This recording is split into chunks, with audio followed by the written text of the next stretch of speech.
everybody, welcome back to the channel. This is season 4, episode 9, and sadly the last episode of An Englishman Abroad in Thailand, where we have been managing Buriram United for the past 4 seasons, and this is the final hurrah. So, in the last episode, we did it. We won our second Champions League back to back. We won all the trophies you can see in front of us here.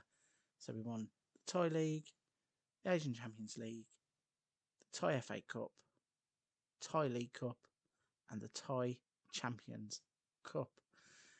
So before we get on into the season review and the roll of honours for our time at Buriram United, please don't forget to hit the subscribe button to catch what's coming up next. I'm going to enjoy what's coming up next because we're jumping off onto another save. I'll give you a little hint. It's somewhere in Asia, and it's a country that was recommended to me by somebody on Twitter, and it's a save that I'm very much looking forward to do. But yeah, hit the subscribe button, hit the like button, leave any comments you have in the section down below, and we are going to crack on with this end of season review. Okay, so the first thing that we will look at is the new arrivals from last season. As you can see right at the top there, Patiwat Kamai was our signing of the season, a bargain at 275,000 to replace Mela in goal. As I couldn't have asked for a better goalkeeper to come in and replace Mela. He was a bargain really at that 275k. He made 57 appearances. He had an average rate of 7.12 and was firmly the best goalkeeper in the Thai League. We also had Uthoy Busfa, only played 5 games but had a 7.19 rating when he did play. Let's have a look at average ratings. So in terms of that, we had Kanakpon Buspacom, only played 2 games but he had a 7.05 rating there. We had a pretty successful season in terms of the signings. We didn't go out and splash massive cash because we had the foreign players. We just needed domestic players to come in and tie us over, and that's exactly what we did.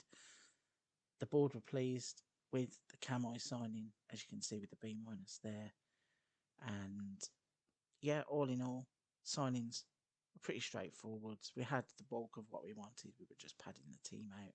So when we go through the season results, it was a superb season with us winning everything we played in. So we won the league on 82 points. We had another invincible season where we won 26 games, only drew 4 and didn't lose at all. We had a goal difference of 80, which was amazing. We were asked to win the league. We did that comfortably, and the board gave us an A+ for that. In terms of the Asian Champions League, the board wanted us to reach the semi-final as a minimum. We finished as winners. The board only gave us an A+. They were delighted with Champions League defence, which we won every single game in the competition. We also went completely unbeaten with a 100% record in that. In terms of the Thai FA Cup, board said it wasn't important. We ended up winning it. We get a C+ for that, just because they weren't really fussed. Same with the Thai League Cup. They weren't too fussed about that, but we went and won that again. Got the C+ there. And the Thailand Champions Cup was the first thing that we won early in the season, where we beat Samut Prakan City 6-0 in the season opener. In terms of moments to remember, our biggest win was a 7-0 win against Chain at Hornbill. And then our moment to remember was also from the same fixture at the home leg, where we won 6-0. And our goal of the season was Lender Hain, who ran from inside the Ratchaburi half. Central midfielder skins an opponent before scoring a deftly executed finish. In terms of our finances, skipped a page there. In terms of the finances, it was a successful season on the pitch. Club's finances haven't improved. Our reputation on the pitch did, though. We went from a national club to a continental club, which should happen when you've won 2 Champions Leagues. Club's reputation increased from national to continental. This will help us to attract a higher calibre of player to the club, help our support base to grow and greatly improve our commercial revenue. Didn't have any new sponsorship deals across the year. Revenue was up to 651,000. Broadcast revenue and corporate and hospitality dropped slightly. Wow, that corporate hospitality actually dropped massively. We only had 137,000k, whereas last season we had 1.42 million. So, not sure what we did differently there. In terms of competition prize money, we had 3.23 million come in, which is more than last season. And our match day commercial and retail dropped massively to 40,000 from 468,000. So, not 100% sure what's happening there with the finances of the club, but as we have been winning trophies, it offset that anyway. In terms of merchandise sales, we only sold £20,000 worth of merchandise, which is strange, and we only sold 151 shirts. So we come off the back of our most successful season, having won everything last season, and then failed to shift any replica shirts, which is a bit crazy. In terms of how we lined up, I think this might be broken because, again, we have players like Mella in goal who didn't play for us. I don't know whether this is the overall best 11 or the seasonal best 11, but again, we've got Moanta in there, doesn't play for the club anymore. Let's have a little look, see if he's found a team yet. Nope, still no team, so we're moving on without him. In terms of accolades, I won Thai League Manager of the Year, and then Theatrical was the Fans Player of the Season, and I pretty much think that should be unanimous because he was absolutely brilliant for us last season. That is one of the highest average ratings I've ever seen across a season for a player. So in all, he's played 40 games, 7 goals, 30 assists, 19 player of the match, and 8.04 overall rating. And then in the league, he made 20 appearances, 3 goals, 14 assists, 10 player of the matches, and an 8.19 average rating. And that's pretty amazing. Thamarasapan was the young player of the season. Kamai was the signing of the season. Dehane scored the goal of the season. He was also the top goal scorer, strangely, with 36 goals from the left wing, which is an insane return, really, considering he's playing as a winger, not as a striker. And Theatrical got most assists. He also won most player of the match. He had the highest average rating, and he also had passes completed per 90 minutes with 46. And then overall goals by a player in a season record was broken by Dehane with 36. Moanta broke most league goals in a season with 18. And then Dehane broke most goals by a player in a match when he scored those 4 goals in a single game. So, history in the making. Hard work and effort paid off on the pitch.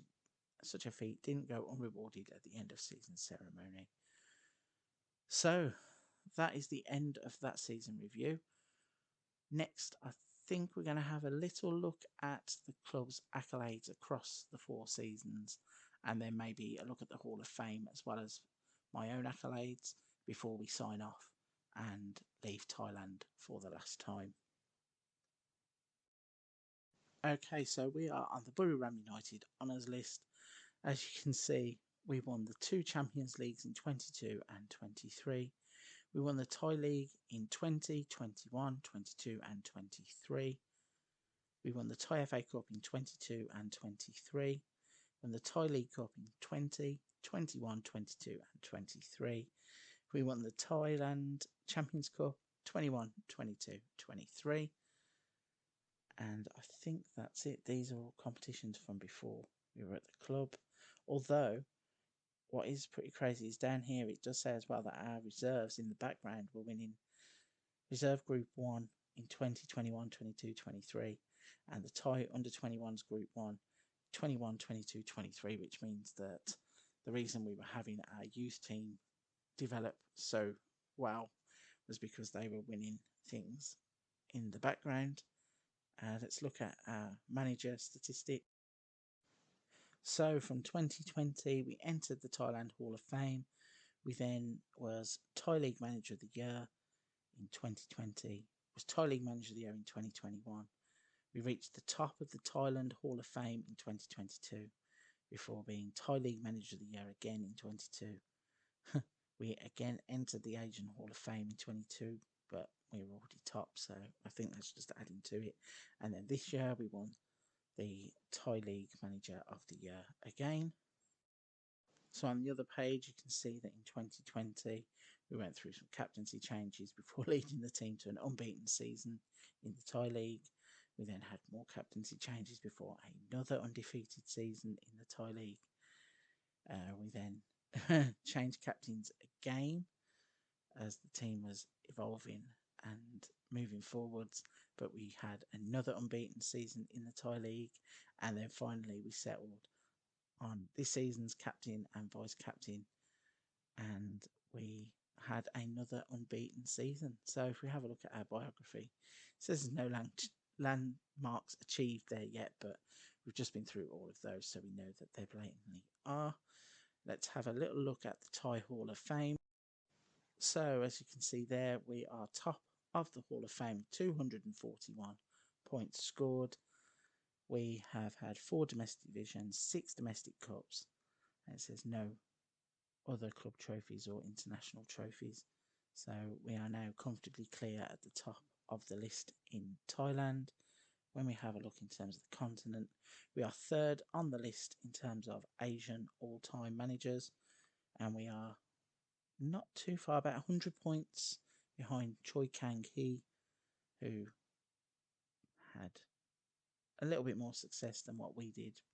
He had 2 teams, we only had 1 team though, so it's sad not to finish top of the Asian Hall of Fame, but top of the Thai Hall of Fame is more than enough.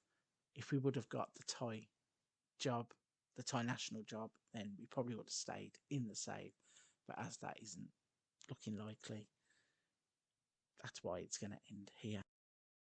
Okay, so before we wrap this up, I want to say, if you're still watching at this point, a very, very big thank you for your support. It means so much to me and so much to the channel to know that people have followed this story all the way through. It's certainly been a bit of a roller coaster ride, from the early days of having to deal with the foreign players to getting to learn the rules of how the Thai leagues work, and then Champions League journeys and winning trophies and turning Buriram into the team that they are at this current moment in this game save. It's been a brilliant journey. However, the Englishman Abroad series may be coming to an end in Thailand, but as I alluded to earlier on in the episode, I had a trick up my sleeve, and coming soon we will be moving to another country, and if you stay tuned, I may just show you a snippet of where that is at the end of this episode. But that wraps up Thailand. Again, thank you very much for watching, and until the next one and the new series, take care. I'll see you soon.